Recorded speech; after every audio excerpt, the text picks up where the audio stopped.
Welcome in, everybody. It's your boy, Coach Smook. We're here tonight with Monday Night Quarterback with the coaches, myself, Coach J, Coach Shawn. We're here once again in front of the best fan base in the nation, the best viewers in the nation. As you come in, make sure you drop some likes. Make sure you run up the shares, man. Share it on all your platforms, all your social media platforms. Let them know that your boys, Coach Smook, Coach J, and Coach Shawn are live right now here, Monday Night Quarterback, talking Alabama football, your favorite Crimson Tide. Coach J, starting with you, man. How you feeling tonight, brother? I feel sick. I'm not gonna lie to you. Buffalo weather, man, is definitely not the best. Definitely not the best. Definitely would not recommend a vacation. But no, overall wise, pretty solid weekend. My Bills got a win. For the most part. So I'm really happy about that. And for the most part, we got some good news regarding Bama football. So overall, good weekend. Facts. Coach Shawn, how you feeling tonight, man? I'm good, man. My daughter's kind of like Coach J. She had to miss her games. Actually, a couple of them out, man. That little bug seemed to be going around here in Bama. It's cold, and at 2 o'clock in the evening, it feel like it's 50 degrees, 60 degrees. I And wish I could have 60 degrees, Coach Shawn. I then wish it's that. I can imagine, bro, being Buffalo. And then at 7 o'clock, it feel like it's 30. You know what I mean? So our weather up here don't know what it want to do. Right. Man, I'm over here in Virginia, man. It snowed this morning, and by noon it felt like, it was just light jacket, shorts weather. And I was like, nah, I told my wife, I said, you better keep both of them jackets on because it's a trick. It's a trick. But other than that, man, like Coach J was alluding to, man, we're gonna jump right into the topics for tonight, man. Starting off with a big one, and with Ryan Williams reclassifying to the class of 2024, man. That's crazy. Not that I didn't see it happening, but the fact that it happened. And just to highlight some things before I hand it off to you guys to just give your reactions on it. With Williams reclassifying, he's still ranked nationally on 24/7 Sports as the 14th best player in the country. And I mean, for him, that speaks that to me, that just speaks volumes on the projections and what he's been able to do playing 3 years of varsity football at a tough, in a tough region, and a well-known state for supplying quality talent. But to do that as a wide receiver in 3 years, that speaks volumes. So, Coach J, take it away, man. I mean, what does this mean for the class of 2024, man? That's big. It's big for the class. We needed a kind of a big time player. We needed some more big time playmakers on the offensive side of the ball. And definitely, I think when you get a guy like Ryan Williams who can pretty much do a little bit of everything. I know a lot of people kind of compared him to, what Jalen Waddle was. I don't think quite on that level. Jalen Waddle was a different beast when he was playing in Texas, but Ryan Williams isn't that. I think that he is. He is a little comparable to that. Can do a little bit of everything, especially most dangerous right after, when it comes to yards after the catch. But no, I mean, we needed more big time playmakers for this offense. We needed more of those. And, you just never know with the transfer portal. You just never know with it. Again, we can predict what our roster is going to be, but at the end of the day, you just don't know what it's going to be. And so to have a player like this kind of reclassify a little bit early, one of our biggest targets, just to literally just get that out the way, that's pretty huge for us. Right, Coach Shawn. I mean, you right there in Alabama. You get to kind of get the feel of it from up close and personal.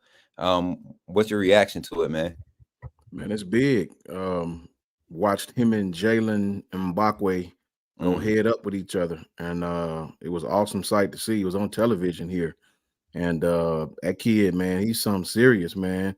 What I like about that kid is you can always tell those high school receivers that the quarterback doesn't have to really put the ball. The quarterback just kind of throws to a spot, and the kid just go get it, man. Kickoff return, punt return, his routes. That kid he got good hands. Once you put that kid in the weight room and get him here and really teach him how to come out of his breaks full speed. In high school, when you're the best athlete, you don't have to be really polished. You know what I mean? Right.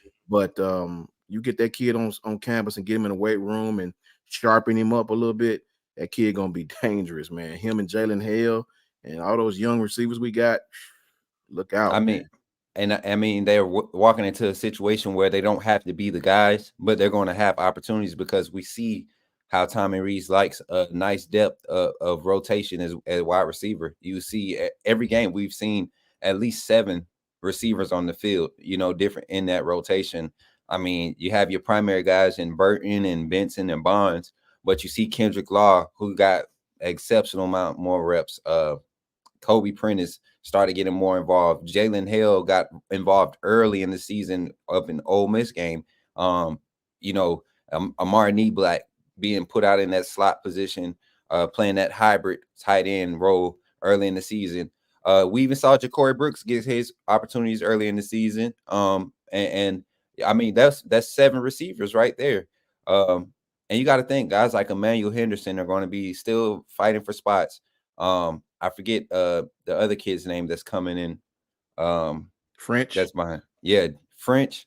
I mean, he's going to be this class is loaded, man. I was looking at the just the offensive side in itself. You're looking at Mbakwe. He's not. I don't think he's going to come in and play receiver. But what if he does? That would be something to think about. But you got Jameer Grimsley is the guy that I think people are forgetting that we already have as a wide receiver in this class. And you add Ryan Williams to this with Hale coming back next year with what he's surging and what we're seeing him develop to be. This is going to be a super talented wide receiver room. And Jalen Miro, I believe, is going to come back. Like I said, I still don't discount what may happen if he goes crazy in the playoffs. But this wide receiver room is going to be crazy talented. And if Milroe comes back, second year with Tommy Rees, this offense is going to be high flying. I mean, from start to finish, especially with the new schedule, everything is just lining up for it to be just one of those type of years. So I'm definitely excited about it, guys. Anything else before we move on? No, Just that's a lot about of it. young receivers. A lot of young Yeah. receivers, man. We I'm mentioned excited Rico about all Scott. of them. Yeah. I forgot all about Rico Scott. Exactly. That kid. Yeah, Hey, look, dang. he's the route runner. I saw that kid's film. Mhm. I don't know if he's fast as the other two, but you talking about hit a stop and go like it's on a dime. I'm talking about The shoulder drop with, yeah, man. I mean, That it's kid it's sinking like his he's hips. yeah, man. It's like what they call dancers. They call them Yeah. toe tappers out there on the field, man. Mhm. It's just amazing the way these kids, the level that these kids are coming out of high school at is just amazing to see in this day and age, man. I just it's remarkable. You saw it early in the running back room, the type of running backs that was being produced probably like 6-7 years ago. And then all of a sudden, just you explode and you see wide receiver and DB play like no other, man. Footwork, explosive out of breaks, ability to play the ball in the air. I mean, recovery speed.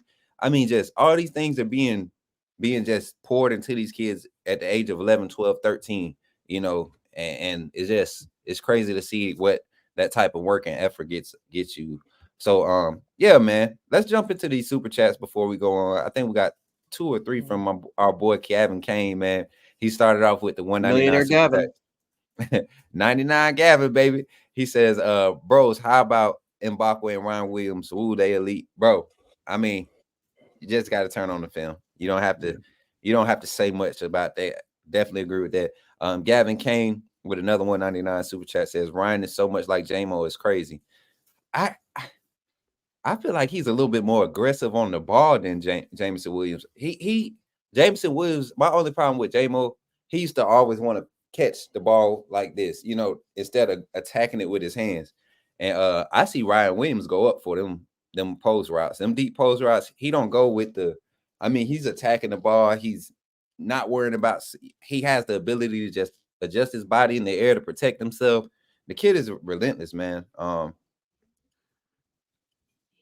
Oh yeah, this is Jay's boy, man. We waiting to see this guy. I would. Oh my God, he's a bigger body, in that frame, man. You want to see what he can get out there and do. His downfield ability is there too. It's not the fastest, but his deep ball ability is there too. So jumping into the next subject, guys, man. Let's just look at where the Crimson Tide are to this point. When I asked this question, I said, "Where's the tide level?" I'm looking to get you all's viewpoints on what's the status, in your eyes, as far as where we are at this point in the season, knowing that we have college football playoffs, but at an overall standpoint, if you can give a brief assessment on both sides of the ball and the coaching staff, where would you say this team is grade wise or level wise, whatever you feel? Go ahead and take it away, Coach Shawn. If you're looking at the offense as a whole, if you're summing up right now, I would get an offense maybe a B. I can't give them an A yet because we still struggle in some areas. And our defense played so well against Georgia that it kind of masked the few deficiencies we had on offense. On offense, I would definitely give us a B because the offensive line has had great progression. The play calling is more conducive to the personnel we have. I would give our defense an A, maybe not an A plus because sometimes they fall asleep and they give up something, but A is still absolutely outstanding. I think this is the best secondary we've had as a whole in a long time. We've had individual players like Pat Surtain that was awesome, that was just as good as either corner on our team. But I mean, I can remember back in the day, man, back in my day, we had Fernando Bryant and Cedric and Deshae Townsend. All those dudes played in the league, all four of them, man. And they was awesome, to have a secondary that's as versatile as the one we have and has progressed every game like we have. The defense as a whole definitely has to have like an A, and I would give our offense probably a B right now. What about the coaching staff? Coaching staff, you got to get them an A because, I mean, I don't think there's any other letter you could give them based off solely how we looked against USF.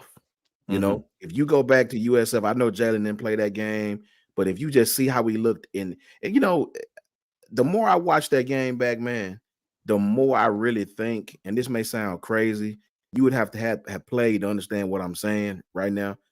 I really believe the team was trying to send a message in that game. Yes. Because Oh, man. I watched that game and dudes weren't even trying to block. The overhead cam was catching cats smiling in the huddle. I don't know what that was, but I really believe, man, because I've been a part of teams like that where something didn't go our way and we knew that this person was better than that person, but for whatever reason, this person was starting, and we were just like, listen, we about to go out here. Coach. Y'all remember the meeting? You remember the meeting before that game? They had a meeting after the Texas loss, and it was later in the week. It wasn't the meeting in the post game. This was later in the week after Tyler Buckner was getting, the rumors were starting to come out, and so I believe it, man. I'm right there with you, Coach Shawn. Coach Jay. Hey, man, from UCF to now, I got to give him an A plus. All right, Coach Jay, take it away, man. Nah, this offense, I gave the offense like a B minus for the most part. First half of the season was really inconsistent. We were really trying to figure out our way. Second half of the season, we got a lot better. But then we had a couple struggles here and there. We were just, we're just kind of missing some things. Championship weekend was kind of the exact same. I would kind of say it's very similar to Auburn. Like Auburn was kind of like we started off pretty hot and then we started to kind of slow down and then we started to pick things up again. And then it was just kind of just inconsistencies all throughout the last couple of weeks where the defense had to be the ones to kind of really step up to the plate and make crucial stops and crucial moments. Defense, I gave it an A minus. They had a little bit of their inconsistencies too, but they made a lot more crucial plays. I thought they made a lot more crucial plays, especially the first half of the year. In the first half of the year, we could have easily had 2-3 losses if it wasn't for our defense making very, very huge stops for us. And you know what? We should. I mean, even though we all know this is probably a top 5 defense, statistically we're not a top 5 defense because of that first half of the year where the defense is on the field the majority of the snaps because our offense would just have quick 3 and outs, just quick time of possessions, and it would just tire out the defense to a point where you look at the scoreboard, it's a lot closer than what it actually is because the offense just couldn't really produce in the first half. The coaching, I got to give it an A. I might just give it an A plus because with this roster, even though it's extremely talented, there's a lot of, I don't know, it's like it was like a lack of confidence, right? It was really a lack of confidence, I would say, right after that Texas game. We still tried to implement new game plans for both our brand new coaches. And you just felt like, again, you had to figure out who are our best 11 players. We benched Jalen Miro.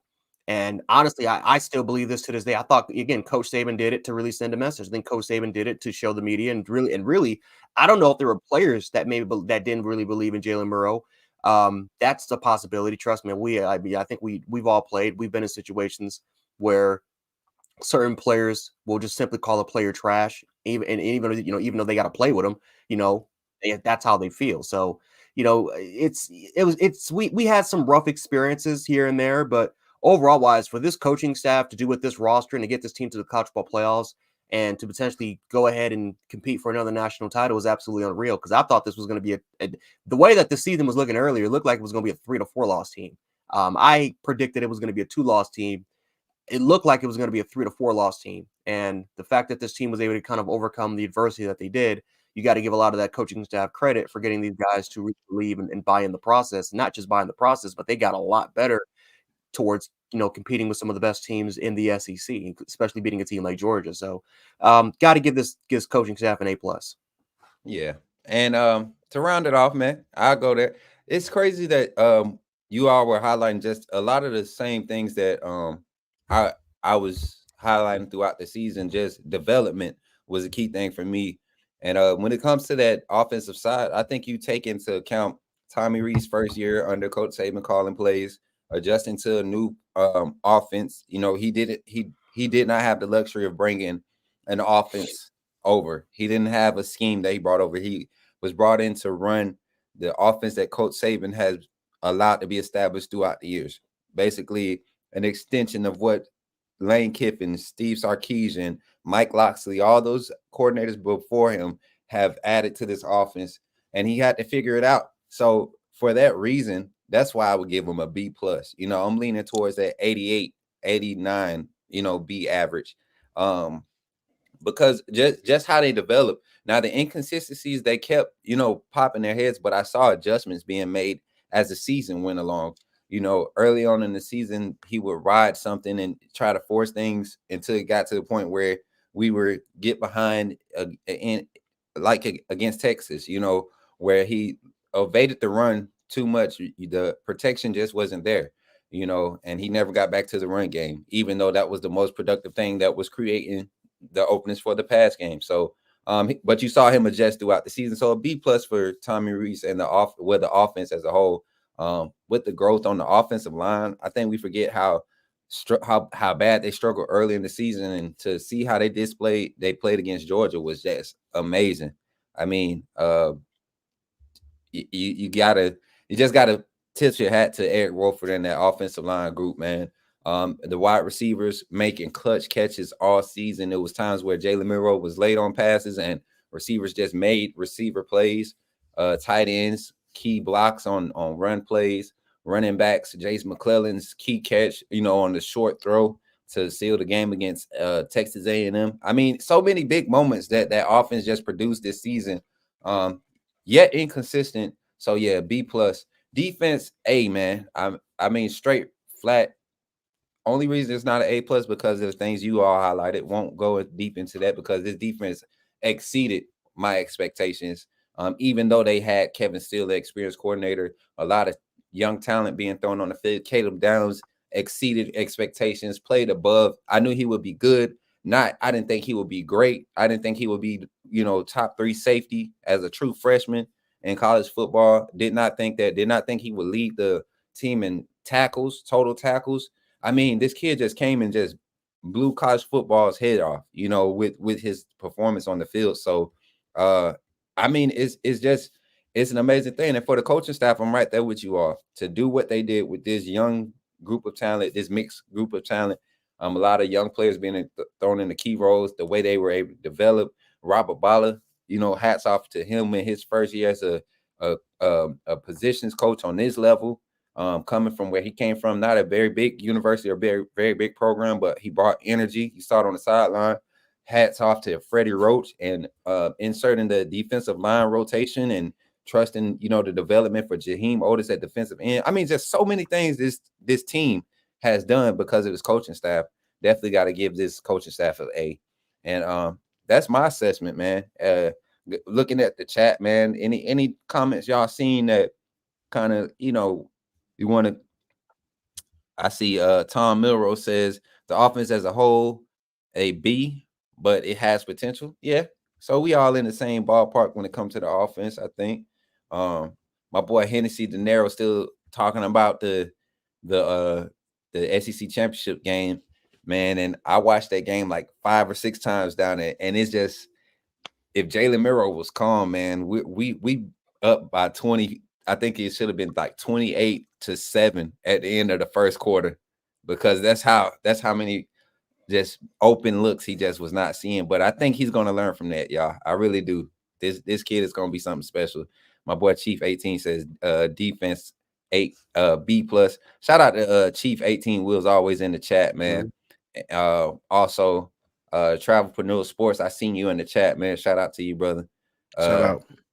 Hey, we got him in there. What's up, Coach? Dude Sports TV in the building, man. What's going on, brother? Good to see you, man. But yeah, on to the next subject, y'all. Anything before we go on as far as just the overall state of this team, and your feelings towards it? No, this team just, it's grown, man. It's grown, and it's, like I said, it's the best coaching job that I think Nick Saban and his coaching staff has pretty much ever done here.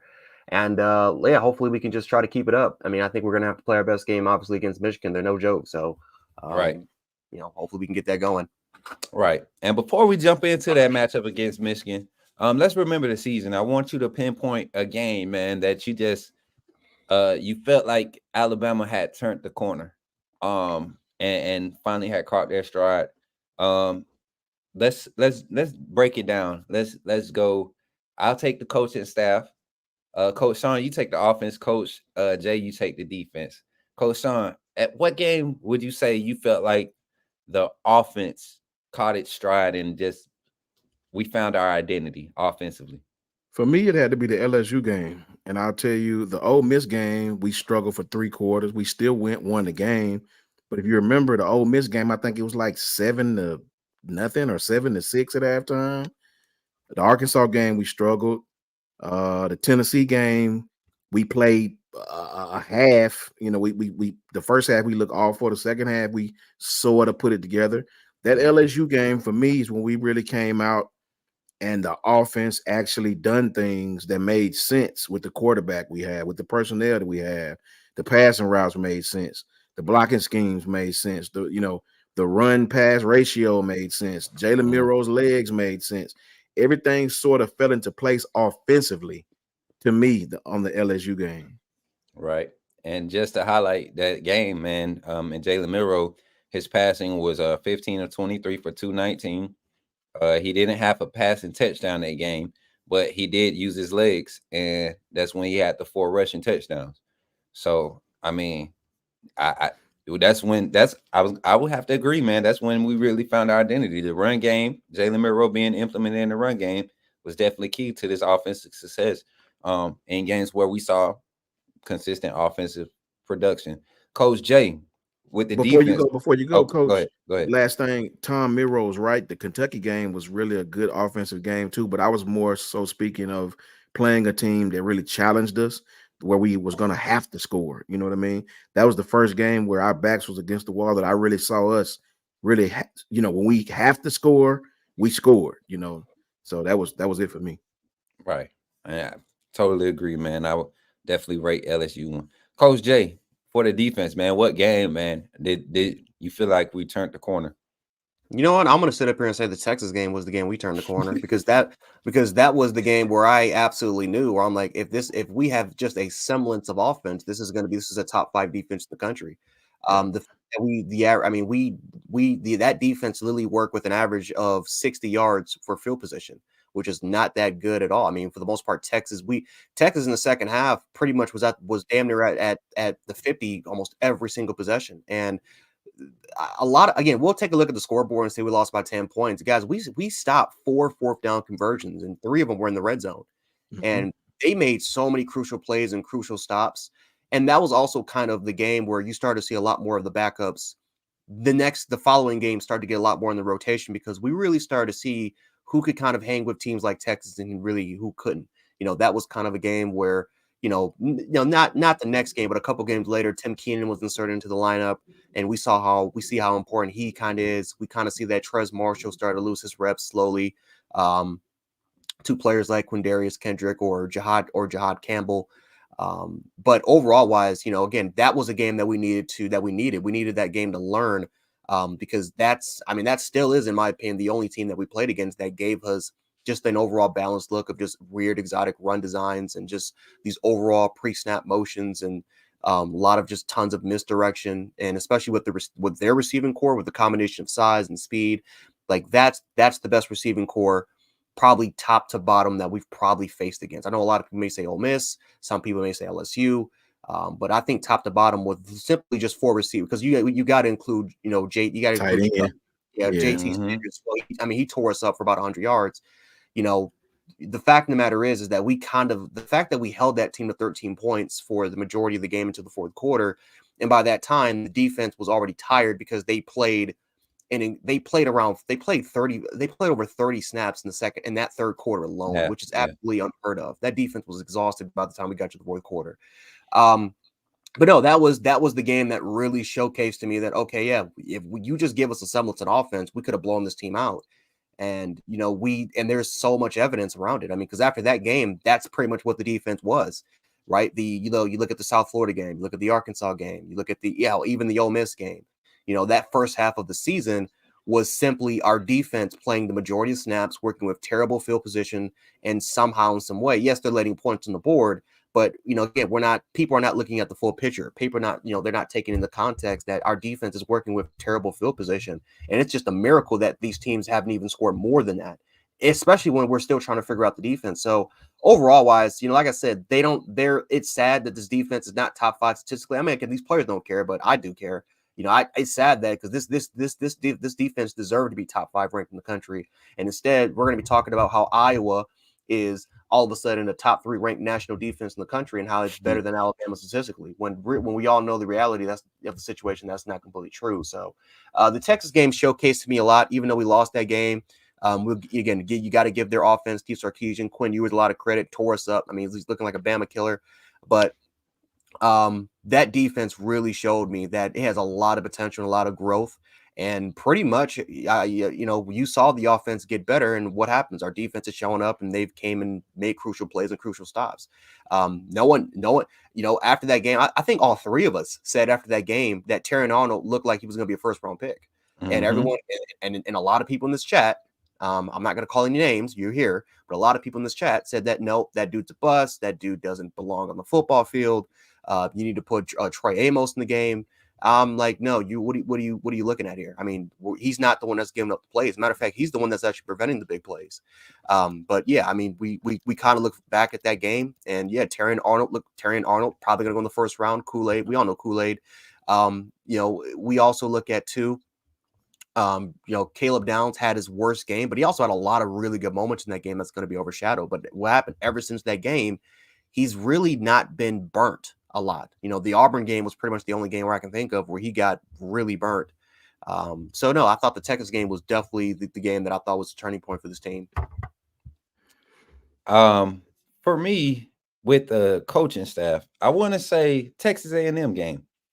That was the first time we saw them starting to allow Jaden Roberts. He started that game. That was when I believe the run game started to find his identity. I think that's when Tommy Rees finally got put to the test, and he grew up in that game. And Kevin Steele just continued to provide the defensive, like you were saying, for the defense, that consistent defensive backbone to continue to create opportunities for the offense to put points on the board. And I saw Nick Saban really get passionate in that game at Texas A&M. It was a big game to be in that hostile territory. Tommy Rees made a couple of key calls, key changes in the second half that were key to that success. I think that was the first game we saw the current starting offensive line finish the game together with Jaden Roberts at the right guard position. Terrence Ferguson had came in at one point because Booker was injured early. I don't know if y'all remember that. And he got re-injured, so Booker had to finish the game injured at left guard, and you still had Caden Proctor out there left tackle because Pritchett had subbed in for him for like 2 or 3 series and was getting jacked up. So that whole game, to go through that adversity at away at College Station, I believe was probably the game that showed me that this coaching staff had potential. And like I said, just the development of Jaheim Otis and Tim Keenan. The game you was talking about, Tim Keenan finally started getting the heavy reps, was that A&M game. That when they started to fit those run gaps, and that's when you started to see Marshall being the liability. That A&M game. So it wasn't to me. It's just the whole development that this coaching staff was able to produce. Man, it started, I believe, in that Texas A&M game. And some would say the USF game, with the coaching changes that the changes they made at the quarterback position to go with that decision, and for Coach Saban to put them to the test, you could argue that game was probably one that started that. But if I had to go deeper into it, it would definitely be the Texas A&M game. And yeah, I really think this staff has come to that level. I think we all gave them a grade of A for overall to this point of the season. I think they've gotten to that level to where this upcoming game against Michigan, we're going to go ahead and jump into that, man. This upcoming game against Michigan, with this staff and what they've been able to show and improve, 21 practices, I believe, we're going to have before kickoff. So, film work has already been started. Coach Saban says they're off right now because they're on a recruiting trail, but these guys, I believe, are dedicated to the point where they don't need a coach to organize a meeting for film session, or, they got enough experience in there. So going into this game, guys, give me your thoughts as far as the matchups and coaching wise. What are you curious to see on both sides of the ball, whether it's our OC versus their DC, our linebacker room versus their running backs? Like, what are y'all curious to see, starting with Coach Shawn? For me, I want to know how we handle their run game. JJ McCarthy's stats is eerily very similar to Jalen Milroe's when you look in the pass game. Jalen has more touchdowns, obviously, but I'm anxious to see how we play those guys against the run. I don't really consider their wide receivers or their passing game a threat, but JJ will pull it down. And I'm very, very anxious to see us and how we do on defense and our front seven against that blocking scheme. Very, very, very, very, very, very anxious to see how we handle that, and how we handle that on third down, and what defensive packages we pull up, we cook up on third down. Curveball right here, Coach Shawn. As far as the matchup with us stopping the run game, JJ McCarthy is very involved in their run game. He's part of his do you feel like this defense is prepared based off the quarterbacks we've seen up until this point in the season? Do you feel like athletically or matchup wise, as far as speed and all that, do you feel like we can contain him with the likes of Trez Marshall, Deontay Lawson, Jahad Campbell, and possibly Kendrick Blackshire? I think that'll be a game that Jihad plays more. I think Jihad is a little more effective sideline to sideline. I think Trez was motivated during the Georgia game, and he was, that's the Trez I remember early in the season. I think we'll probably game plan for that, because I don't think their receivers can damage us like that. I think we'll play man against those guys most of the time and really commit our resources to stopping those guys, whether it's JJ McCarthy or that running back. Now, they have a great running back and a great blocking scheme. I give them that. And their receivers block. I watched their receivers block very, very well. So, yeah, I do, man. I really think Jihad Campbell can have a big game. I think our linebackers will be put in a lot of positions where they have to make plays in this game.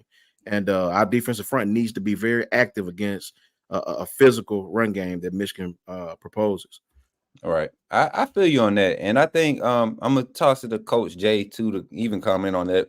But before you go, Coach Jay, my thing is, I think because we're going to be able to, match up on a perimeter, I think we have a slight advantage there, personnel-wise. I think being able to commit Malachi and Caleb Downs as like Coach Shawn says, as extra resources to stop the run game. I think that's what's going to be the difference in this game. What's a possibility you see being the difference in this game, Coach J, as far as the defense? It's gonna be it's gonna be in the interior. That's what's gonna win us the game. JJ McCarthy he's a very interesting quarterback because when you take a look at what he can do well, he's I don't understand when people say that he's more complete right now. He's actually a little bit raw as far as just his mechanics goes. For the most part, like a lot of those same flaws that Jalen Murrow has, JJ McCarthy has. Now, JJ McCarthy, I think, is a little bit more experienced, but he's more hesitant as far as trying to time some of the route patterns. He loves to throw to the boundary, right? They love to run a lot of the curls and comeback routes to the boundary. But JJ McCarthy does struggle sometimes he struggles of staying on that first hot read. And then it's weird because he struggles with staying focused solely on the hot read. And then he likes to, then he could focus back on the check down. But there are other times where he goes away from that hot read too quickly because for some odd reason, he gets a tiny bit of pressure and he likes to roll right outside the pocket. That's something I think Bama could take something, maybe they can try to commit. Maybe they can try to decide to kind of bring some more pressure. Cause like you guys said, they don't really have elite receivers. And like I said, we'll probably break this down way more probably next week, but they don't really, they don't really have receivers that it's going to be extremely dangerous. That has great release points, that has an initial that for the most part is, I think that if it has to come to hand checking or hand usage, I think we win that all day. I think Michigan's a little bit weak in that area. I think kind of the Penn State game kind of showcased that when you go against physical corners, they don't really do that well. So it's going to be interesting. It's going to be interesting, but I think this game is going to be solely on the trenches. Coach Moore for Michigan, he has pretty much showcased his ability to simply run heavy power. Yeah. I thought for the most part they went a little bit too finesse last year. They ran a lot of pre-snap motion. They had some jet sweeps to really incorporate it, but there's a lot more finesse to their run scheme. They're way more power heavy, and they love to kind of run what they call pick and pull, where they're simply just pulling double guards. They like to pull their tackles, they pull their centers. They are a very, that's a pretty athletic offensive line that they have, and they have the quickness and the speed to pretty much get there. Very disciplined, the offensive line as well. They don't really miss a lot of their assignments. You're not going to really see too many busts by them. But no, for the most part, this game is going to be one of the trenches for us. And again, we keep saying this every week. This is one of those situations very similar to Georgia where you want to make JJ McCarthy uncomfortable. Yep. JJ McCarthy performs best when his run game is on it. That's why I don't understand when you have people like, I'm not going to say any names, but you have people that sit up here and say, well, JJ McCarthy is a first round worthy quarterback. And yes, he has a strong arm. He's more mobile than what you kind of give it towards. He can be accurate in intermediate throws and especially has a really, really good deep ball. But the problem is that, he's too inconsistent at times, way too inconsistent. The same issues that we have with Jalen Murrow are the exact same problems that JJ McCarthy has. I think the only difference is that Jalen Murrow is just more athletic. And I think that JJ McCarthy is a little bit more consistent on the intermediates, on the intermediate to underneath routes. So offensive line play is going to be interesting. They don't have a mentor. Mentor's out for the rest of the season. That's their best guard. I know a lot of Michigan fans were pretty much saying that Alabama doesn't really have the size to compete with Michigan in the interior. I think that's completely false because, you look at some of our average guys. Our smallest guy is Latham, who's like 275, but Latham was our third guy in the rotation. Everyone else is around 290, 300, 310. Yeah, they're literally the exact same size as Michigan's offensive line. So I don't understand that as well. Now, their defensive line is big. They got big dudes that are extremely athletic. That's something but even then, it's like you look at our size. We have the largest starting offensive line in the country. So I don't understand why Michigan fans are saying that size is going to play again, if you want to take a look, I guess, at the entire roster, maybe I'm not going to, I'm not going to take a look at Michigan's entire roster and sit up here. They're one deep as far as that comparison. They're one deep. Their front is their heaviest.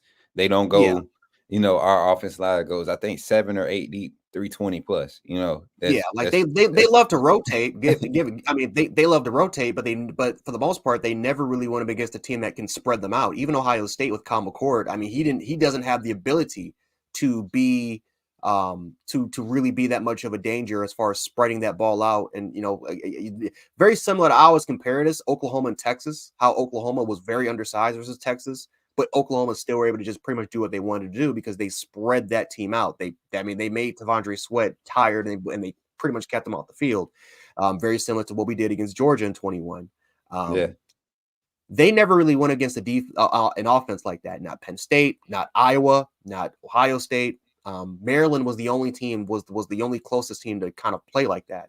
And you saw what that score almost came down to. Maryland almost won that game. So it's interesting, very interesting, at least on the defensive on for us, because this is going to be a game for the most part where you can stack it. You can literally stack it if you want. You can play as a cover one. You can play that one high if you really want to. You will. And you will until no, I'm sorry. Go ahead.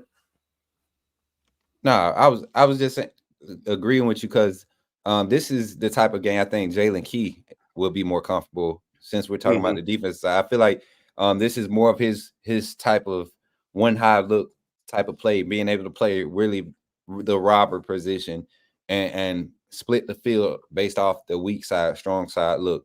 We won't see. I don't think we'll see too many advanced passing or complex passing concepts from Michigan. I think they're more worried about providing the time, getting the defensive line held up. I think they're going to respect the fact that we have that talent at the defensive line. I don't think Jim Harbaugh is going to try to put his quarterback in those early drop back situations. I mean, if he does, that's a bad thing waiting to happen for Michigan's offense. And I think this is the game defensively. The secondary has to play sound. They have to play the ball. The only way I see Michigan's offense being a threat is if we have silly, don't look back for the ball, pass interference penalties, finding the ball for the underthrown. That's a play now in college football. Go deep, underthrow it, work back towards the ball through the DB. That's a play. That's a cheap play that teams who lack the ability to attack, to threaten you in the deep, the downfield passing game, that's what they do. So I look to see sort of those things from Michigan, Yeah, and like I said, this is the game where I want to force JJ McCarthy to be a passer, because some of the things that honestly Jalen Murrow is getting better at. I mean, what did Jalen Murrow kind of struggle with in the early portion of the season? He would bail out of a clean pocket too many times. Because he just didn't have that much faith in his offensive line. What does JJ McCarthy do now? Still does. He's been doing this for 2 years. He bails out that pocket way too often, and he likes to roll outside to that right. I think another thing too is that he likes to telegraph his throws, especially when they run those out routes, those comeback routes. What does Alabama's defensive backs do better than a lot of people? They know how to jump it. Matter of fact, Bama had a couple interceptions because Carson Beck tried to kind of telegraph some of those throws, and there's a couple picks that we honestly should have had. 3 actually, because Trey Amos, we had one on the goal line. I forgot who did it, but it was one on the goal line, and then Malachi Morris. Yeah. Yep. And that's another thing. Coach Shawn highlighted just how the safeties are breaking from the hash to get back on these deep comebacks, man. The ability to be confident in the play call. That's why I say the coaching staff is key right now. To be confident in that play call and know that a third and passing, we're calling this blitz package so you can key this route. We're sending pressure so we force this read. Just know it's coming. They have to take it. If they try to go over top, it's incomplete. So you can key that one. I think that's where I've seen the growth in this defense in the secondary, mainly, and with the defensive play calling style that Kevin Steele is bringing to the table. You know what, Coach Shawn? I'm sorry, Coach. Just real quick. This is something, and I watched, I think, 3 Michigan games today. He struggles with touch and loft. He struggles with that so much with his with his arm strength for the most part. Like, he struggles when he's throwing those mid yarders, those 20-30 yarders. He struggles with that touch. And it's to a point where his receivers have to adjust mid route. They have to adjust mid route where coming into the ball. And you're literally giving defensive backs a window to make a play on the ball. He does that way too often. And again, he has a strong arm, but he's inconsistent with that ball placement. A lot of it is simply because he's just not his mechanic wise, he's more flawed than I think a lot of people are kind of. Again, we like to talk about some of the good plays, but again, you know, when you're throwing the ball 19, 20 times a game, that's going to hide a little bit of those mistakes. When you take a deep look into it, he's more mechanically flawed than I think Milroe is right now at this point Yes, of the season. And so when I'm definitely seeing agree. that, like receivers have to adjust mid route in order, like constantly, in order for them to get that ball. Again, he has arm strength, and trust me, when he zips it and it's right, it's right. It's one of the he's a special arm, but it's not really there. And so when you take a look at the Penn State game, and when you take a look at even the Ohio State game, some of these their biggest matchups where they have to play against top defenses. Yeah, Michigan fans can make all the excuses all they want and say, well, we didn't need to throw the ball. But I think it's kind of the fact that I don't think you have the ability to throw the ball 30 times a game. I think Jalen Milroe has. I mean, Jalen Milroe, we've seen that he's shown the ability to do it if it pleases. I don't think JJ McCarthy really kind of has that ability to do it. Right. Elijah Petway says Amos needs to be out there much more. I see, like you, Coach Shawn, Coach Jay. You know, Michigan, they rely on that 12 personnel. So it's curious to see what nickel group goes out there, you know, who's over top. With Caleb Downs playing the way he is, man, it's almost as if it's the undecided position is who's sitting over top. You know, do you bring Amos out as the boundary, put Arnold as your star, let Moore stay over top, and have Downs and Moore rotating, you know, who walks down as the support, the strong safety. Do you keep that base group out there? Because to me, that's probably your most rangy athletic group. You know, Kool-Aid's coming off the concussion. Things are going right with him. He should be poised to have a big night. You won't see him tested much, I don't think. And if you do, I think this is the game he kind of shows out. So I'm curious to see what personnel grouping is out there to start this matchup, especially with their 12-man personnel.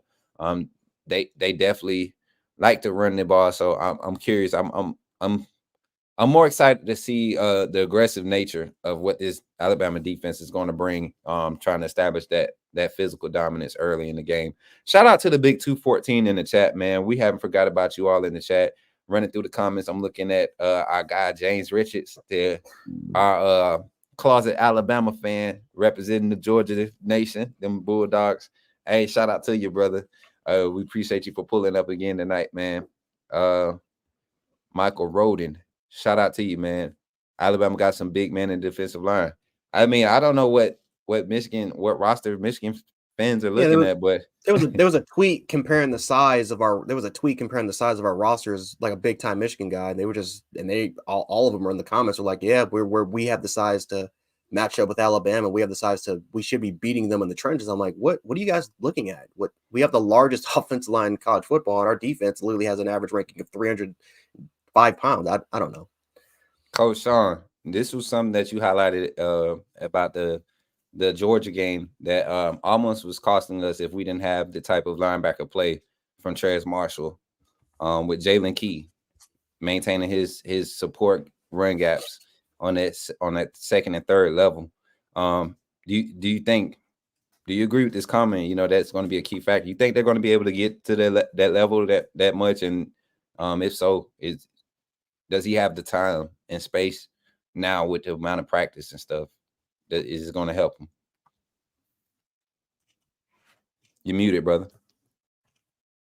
Oh, my bad. Since Jalen came back from that injury, he hadn't played very well to me. In spots, he's played well, but he's been caught out of position a lot, man. And I'm not sure how competent Michigan's passing game is.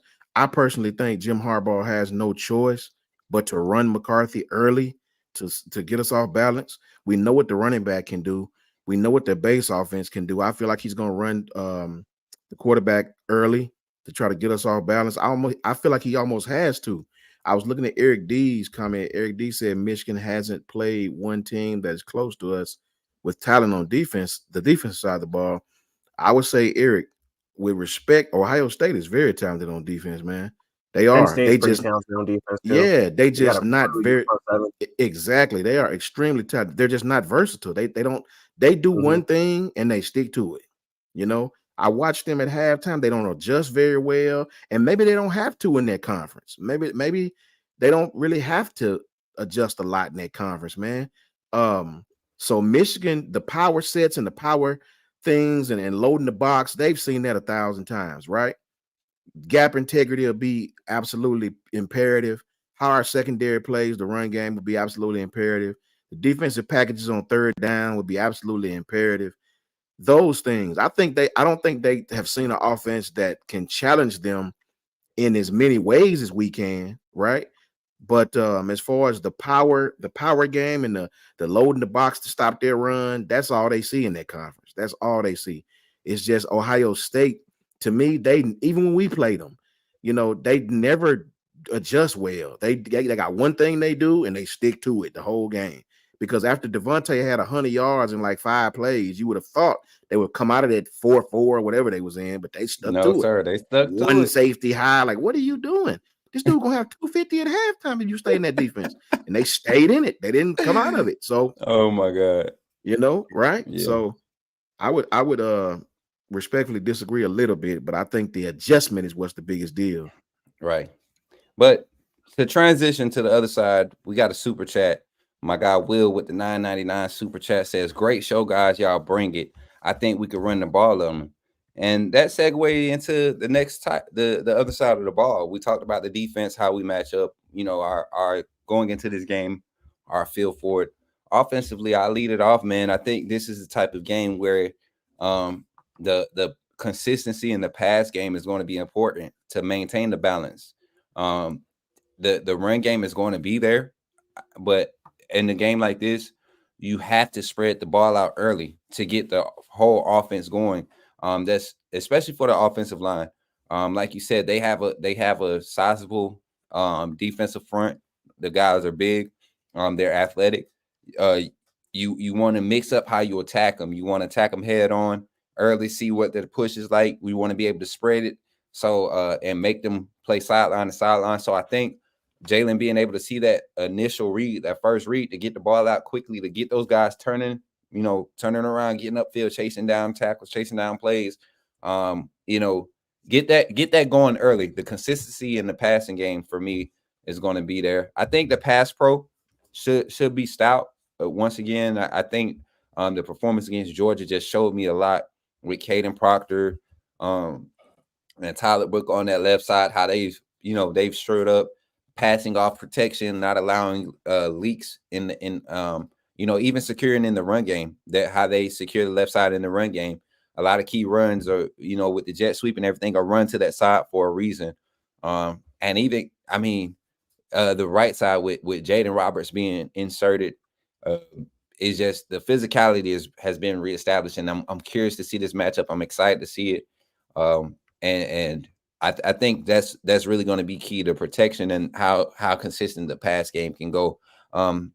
Highlight some things, guys. Coach Jay, you take it away offensively that you think is going to be key as far as us taking advantage against Michigan.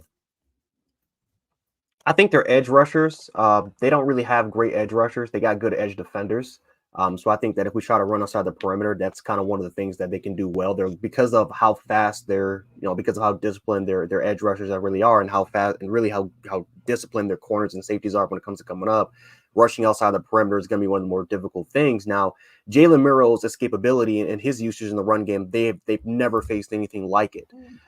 So it's going to be interesting to see what they decide to do, because is Michigan are they going to take a look at that Georgia tape and say, you know what, maybe we're going to place maybe a spy, maybe 2 guys out there. Maybe we're good enough to rush 3. Maybe we're going to bring some pressure, because they do run a lot of exotic blitz packages with their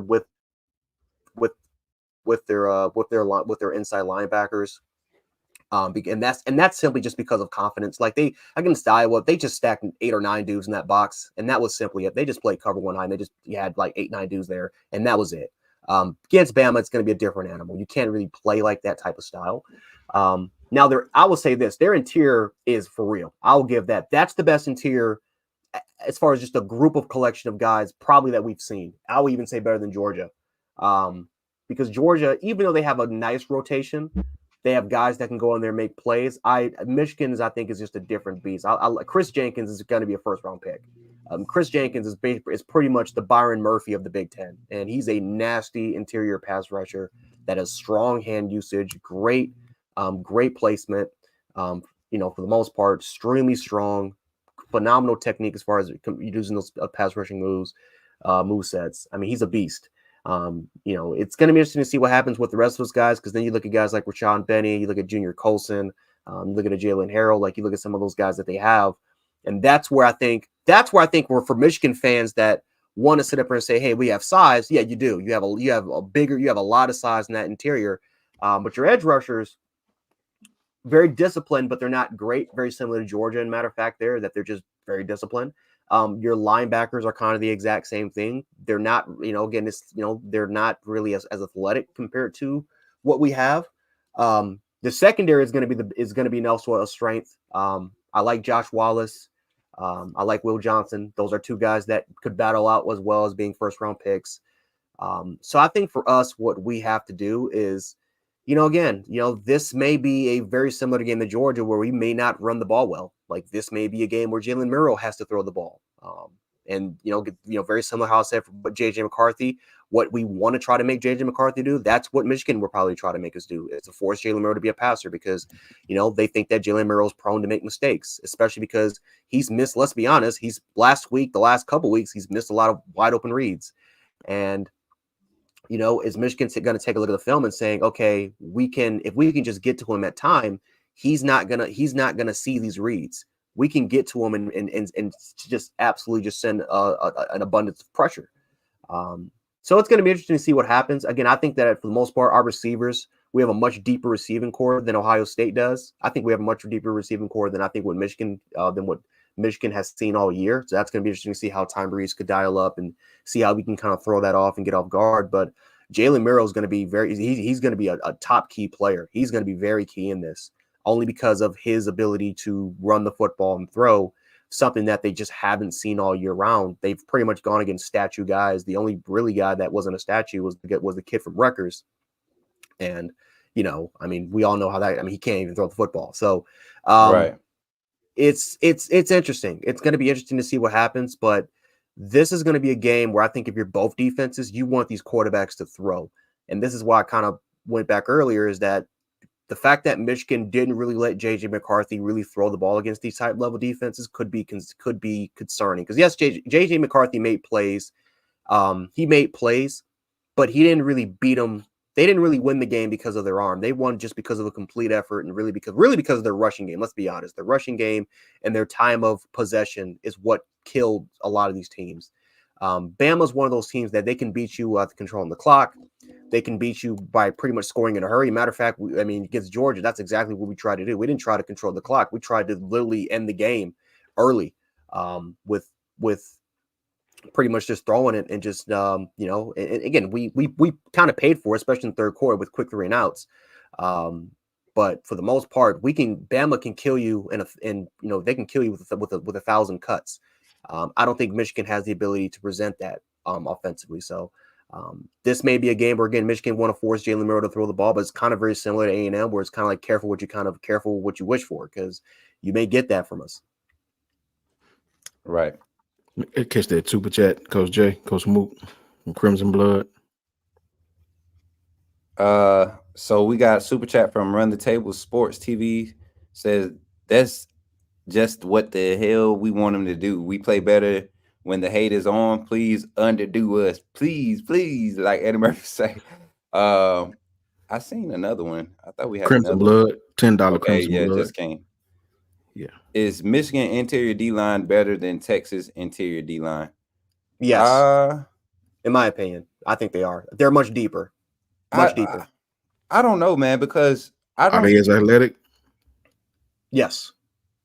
They're very athletic. They're very, very athletic. And if you don't believe me, I'll show you. There's two. I can show you 2 clips of a defensive lineman literally running down 30 yards down the field to chase a ball carrier. And it's actually pretty damn impressive. These dudes are fast. Texas is stronger. I'll say this: Texas is stronger. Michigan's more athletic. They're more agile in the interior. Texas is stronger though. But I'll give you that. I say I just can't say they're better though. You know what I'm saying? Because they don't. They won't see a SEC size offensive line, but maybe twice a year, 3 times a year. They do, but Ohio State's big. I mean, Yeah. Ohio State and Penn State's offensive line; those are big boys. Those are big Yeah. dudes. Yeah. And I'll give Michigan a lot of credit. They did build their defensive line for teams like Georgia and Alabama. They after that ass kicking in 21, they made sure to build it. So, I tell you don't. what. I'm sorry, my bad. Go ahead, I tell you brother. what I did see. That's totally true what Coach Jay says.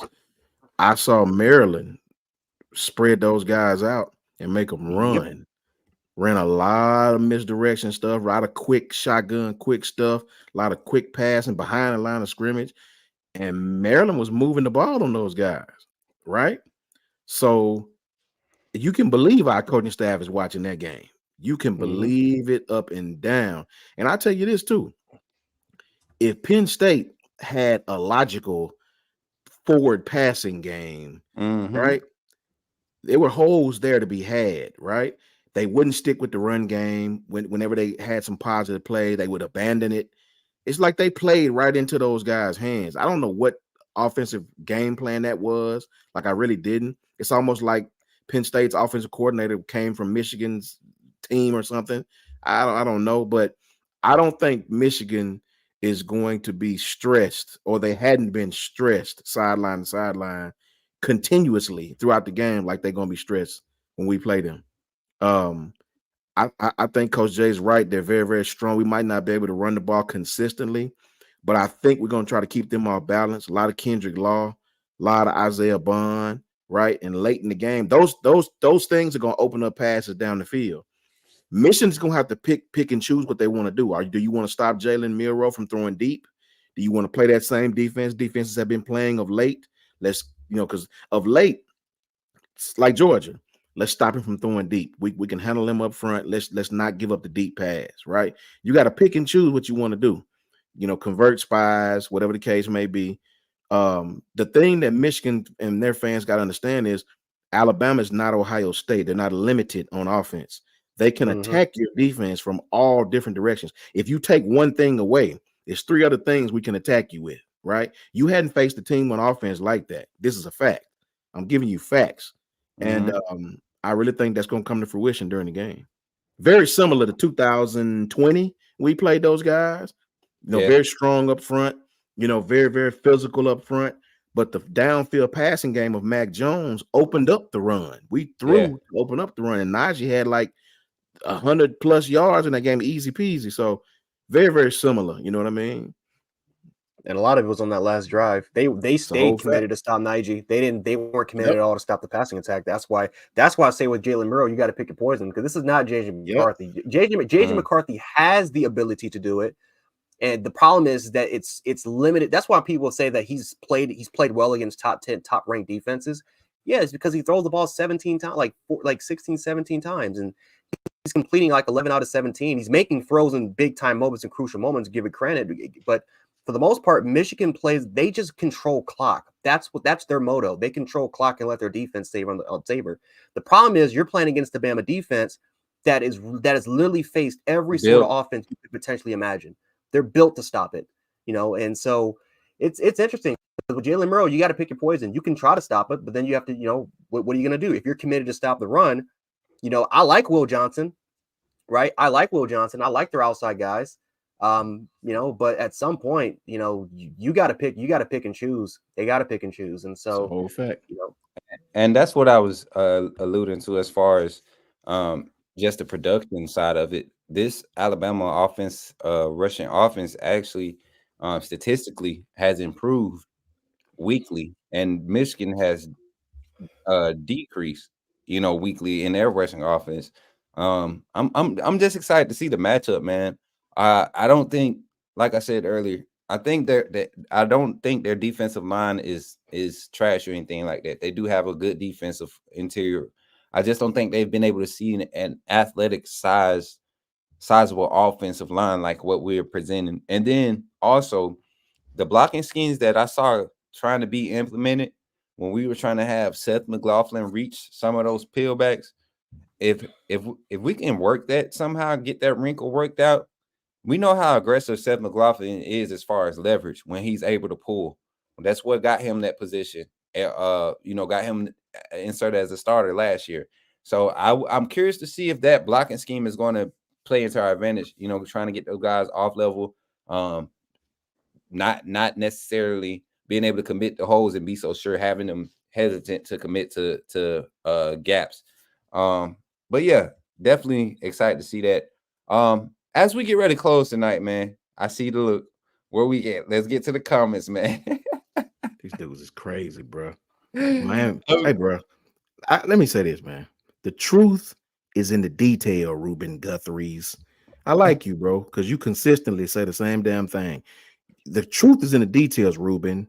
And here's a detail for you that's clearly the truth. Florida sucked. Miami sucked. Florida State went undefeated. They sucked against Louisville. Louisville players was tweeting about y'all, calling y'all sucky, right? If you had went out there like Ohio State and blasted them, you've been in the playoffs, not us. You let Kentucky went into Louisville and took their lunch money. You went out there and had 55 yards of offense. Please stop. Miami suck. Florida suck. You ain't won a championship since Reagan was in office. Be quiet. Move on. Next comment. Next guy. I mean, you can complain all you want. The fact of the matter is your team's down in the playoffs, so you can go sit down and just watch it play. Big hope. Better luck next year. Better luck next year. Just know I'm hoping Georgia put a beat down on Florida State. Lord Jesus, trust me. I promise you. He got to. Mm-hmm.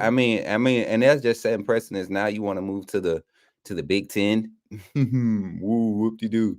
Like, go ahead. Have fun with it. With your trash little sketch. Mike Norville. Great job, Mike Norville, these kids at Florida State. But y'all fans are delusional, man. They are delusional. It's not even that they suck, man. It's just what you have to work with. That team was not going to compete with no team in front of them. They're not even competing with the team they're going to match with. So don't blame us. Blame your commissioner. Blame your commissioner. All he had to do was say yes, and you'll be in the playoffs right now. He said no. You know what? They would have been in the SEC. They would have. You get what I'm saying? He's talking to you, Carlos. You're a cheat. He's probably talking to Carlos. You know what I mean?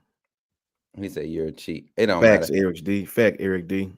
Man, Georgia is beating. Is going to beat Florida State. Man, Georgia going to do Florida State like they did Florida this year. You know what I'm saying? Like that's it's going to be an exact. You don't have Jordan Travis. Your wide receivers, they're great, man. But who's going to get the ball to them? And I know Kirby's about to dial it up. He's going to let. He's going to let playing that Will game. go. Man. Yeah, Johnny's not playing that game. I mean, it's going to be a lot of Florida State opt-outs, and Georgia will have their opt-outs, but it's going to be about who has deeper. I doubt it. I don't think Georgia's going to have no opt-outs, man. And barring injury type stuff, I don't think they're going to. I think they really, that culture right now is really, they're going to leave on a high note. That's a fact. Run the table. That's a fact. Run the table is my boy back in the chat with a super chat. He said, as a matter of fact, even if we would have lost to Georgia, Georgia still would have been in that fourth spot. That's the funny thing. Read that to Ruben, Coach Smook again, please. Georgia would have been in, and Texas would have been in because Texas would have their strength of schedule, and the fact that they had that criteria of not having a player that was out for that portion of the season, they would have got in over you. So what do you want to say? Texas are cheats. Georgia and Texas would have got in. It's not our fault. It's actually Texas' fault. It's actually Texas' fault. We won our conference. The strength of schedule was there. Conference in America. The ACC's 11 bowl eligible teams at 80. Ruben, can I ask you something? Outside of Clemson, give me another ACC team that's won in the college football playoff era. Don't give me Florida State and Jimbo Fisher. Give me, you guys have had two teams to win the national championships in the last 15 years, maybe? 15, yeah. Right? I can give you 4 teams in our conference that's won of late. You know what I'm saying? Because LSU got a couple of them things with 3 different coaches. Let me say that again, Ruben. LSU got a national championship with 3 different coaches. You know what I mean? That's crazy. Saban, that's crazy. Miles and Ogeron have all won there, right? So please stop, man. Y'all, if you hate on the SEC, you don't know football. I understand the fandom, and your fandom won't let you see that. If you don't think which conference had the most players drafted? So is the NFL working? Is the NFL working for ESPN too? Right? They work for ESPN too. Doesn't the ESPN own the ACC network? Exactly. they do. Doesn't ESPN only like that? That's the crazy part. Why in the Exactly. absolute hell would they want? They would why the ACC and the ESPN benefits? They both get millions. Why Facts. would Right. they just automatically sit up here and say we're going to deny millions by not letting the ACC in? My It's stupid. God, bro. If you're going to blame Wow. somebody, if you're going to blame somebody, blame the rules, blame the rule sets. Which, by the way, you had a chance to change. Your conference had a chance to change those rules, which you didn't do. Those rules have been in place for 10 years, Yeah. and you did nothing but The fact that they have 5 representatives that have ACC ties, they your were rep protect- is they ACC were for they, NC State. they were That's the rep. protecting you all. Florida State was Yep. protected. Then they still drew the short end of the stick because you're going against a Georgia team that's pissed off about losing to Alabama. Like, so I mean, you just was gonna get. But anyways, well, this ain't a Florida State show. This is a Bama show, and we're here. We brought you our insights, our takes. Next week we want to get into more the breakdown. We're gonna start breaking down players, matchups, all the type of stuff. As we get closer to this playoff matchup, man, with University of Michigan. Looking forward to that matchup between Coach Saban and Jim Harbaugh. Going to dive into that next week and really get into the details of it, history behind it, and all that stuff. So it's going to be a good one next week. So make sure you tune in next week. Also, I think we're going to do the college football. I don't think we're going to have any more shows of that because that was for the rankings. But we'll see. We'll see. We might have another live this week, y'all. Be on the lookout. But before we get up out of here, fellas, Coach Jay, Coach Shawn, Coach Jay, take it away. Tell the people how they can find you, brother. Twitter, Jant716, YouTube, Jant Sports. Again, you can catch us on Mondays, and I think we'll see what happens on Wednesdays. But yeah, for the most part, more Michigan breakdowns, hopefully for next week on Monday. Can't wait to talk about it because I'm really getting into these Michigan games, watching how they play.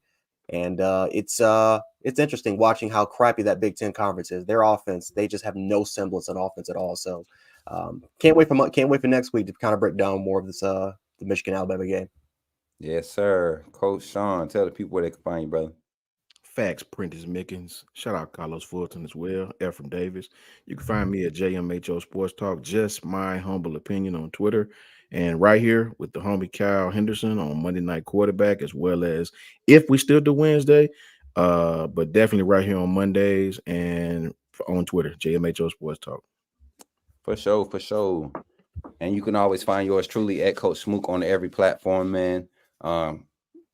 Definitely enjoying this time off, being able to get settled and everything. So you all keep your boy in prayers. And you can also catch me on the Bama Standard tomorrow. We'll be going live, final whistle, man, with some guys, talking Bama football, playoffs, all that good stuff, man. Just follow my Twitter for any updates for any content, guys. We doing everything this postseason. Also we got some things planned for the Alabama live game day chat. Got some special guests saying they're going to pull up for parts of the game. The likes of, I can't name drop just yet, but just know some big names. You all see them interacting with me on Twitter. Definitely, if you haven't followed me on Twitter yet, go hit your boy up on Twitter, man. We're trying to get to 600 before the end of the week. You know what I'm saying? And definitely follow my bros on Twitter. It's about to get real active the closer we get to the game. But recruiting season, early signing day is coming, so it's going to definitely be active on that day. Shouts out to Jay Mbakwe, and Ryan Williams, both of those guys, showing love. Even Mr. Haynes over Justice Haynes' father. Shout out to you for showing love today. Also, gave the show a shout out. Kyle Henderson is doing his thing. And also, shouts out to Mr. Kyle Henderson himself, man. That dude is the GOAT. He out here getting content out every day. No other network is doing it. No other channel is doing it like he's doing it. And it's interpersonal. It's very engaging. So definitely keep supporting what Kyle Henderson is doing here on the show, on Bama Standard on YouTube. Bama Football on YouTube. I'm sorry. Bama Football on YouTube. Because this is the standard. I agree with that. I say that. But yeah, anything from my guys, man, before we get up out of here? I just want to say, last but not least, to all college football teams, including Bama, if you have an opportunity to get in the playoffs, right?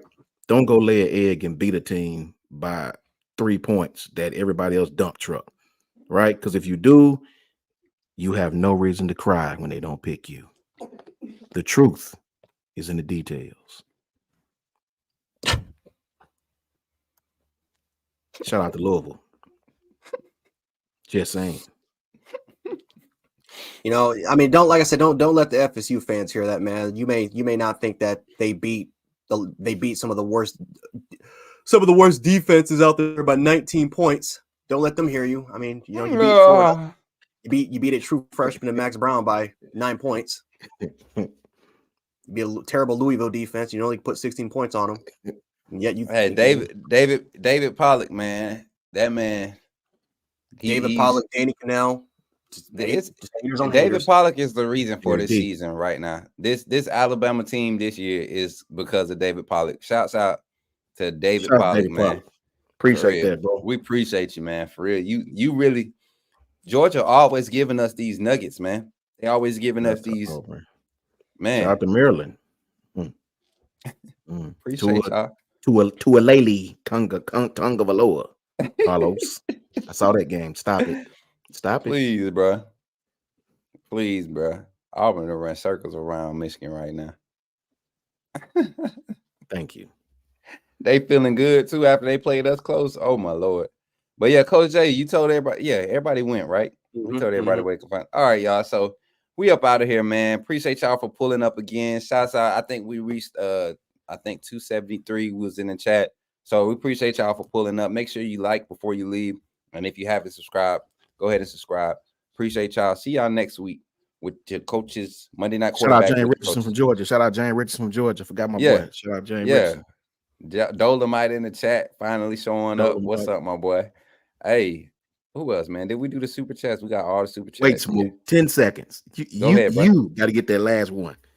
But suing the S. You gotta get that one. All right, so check this out. You have Ruben?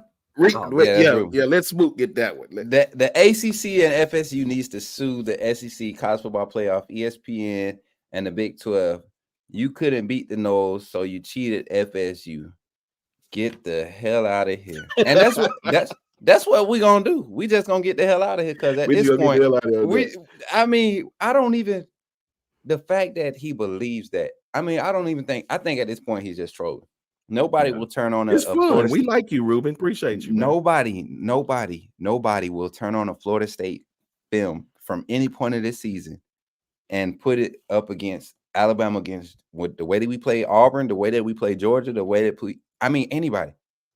Maybe Texas, you might feel a little bit of confidence, but you didn't dominate LSU. Did he complain when Auburn went undefeated in 2004 and they won the SEC Conference Championship as a Power 5 team and didn't get the opportunity to play for a national title? I bet you didn't complain about that, didn't he? Had one of the best backfields in the nation. Back. I mean, come on, man. But yeah, FSU, we'll get the hell out of here, man. We're gonna get on up out of here so we could get our rest and start getting ready for these playoffs. Who y'all playing in the playoffs again? Roll Tide. Spinning will it do?